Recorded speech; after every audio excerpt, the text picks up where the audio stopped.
AP దేవాదాయ శాఖలో deputy కమిషనర్గా పనిచేస్తూ సస్పెండ్ అయిన కాలంగిరి శాంతి భర్త వివాదంపై ప్రభుత్వం ఆగ్రహంగా ఉంది. తన భార్యకు కలిగిన సంతానానికి తండ్రెవరో తేల్చాలంటూ గతంలో దేవాదాయ శాఖకు ఆమె భర్త మదన్ మోహన్ ఫిర్యాదు చేయగా ఇప్పుడు నీ భర్తెవరో చెప్పాలంటూ ఆమెకు అధికారులు మెమో జారీ చేశారు. అసలు ఆమె భర్త వివాదం, దానివల్ల ప్రభుత్వ ప్రతిష్టకు కలుగుతున్న భంగం, ఆమె వ్యవహార శైలిపై పూర్తి వివరణకు ఆదేశించారు.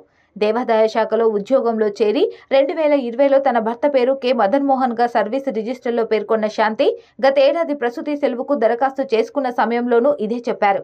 అయితే తాజాగా ప్రెస్ మీట్ పెట్టి పి సుభాష్ అనే వ్యక్తిని పెళ్లి చేసుకున్నట్లు చెప్పడం, అంతకుముందే ఆమె సంతానానికి తండ్రి ఎవరో తేల్చాలని భర్త మదన్ మోహన్ ఫిర్యాదు చేసిన నేపథ్యంలో అధికారులు ఆమెకు మెమో జారీ చేశారు. ఇందులో నీ భర్తెవరో చెప్పాలంటూ ఆదేశించారు. విడాకులు తీసుకోకుండా రెండో పెళ్లి చేసుకోవడం ప్రభుత్వ ఉద్యోగి నిబంధనలకు విరుద్ధమంటూ దీనిపై వివరణ ఇవ్వాలంటూ ఆమెకు మెమో పంపారు. దీంతో పాటు మరో 6 అభియోగాలు నమోదు చేశారు.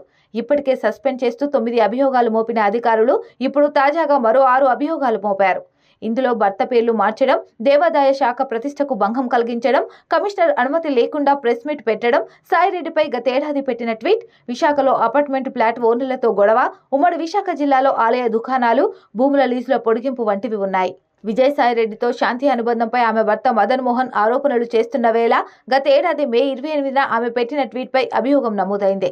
ఇందులో ఆమె ఎప్పుడు ఎలా మాట్లాడాలో మీకు బాగా తెలుసు సార్, మీరు పార్టీకి వెన్నుముక అంటూ పెట్టిన ట్వీట్పై అభియోగం మోపారు.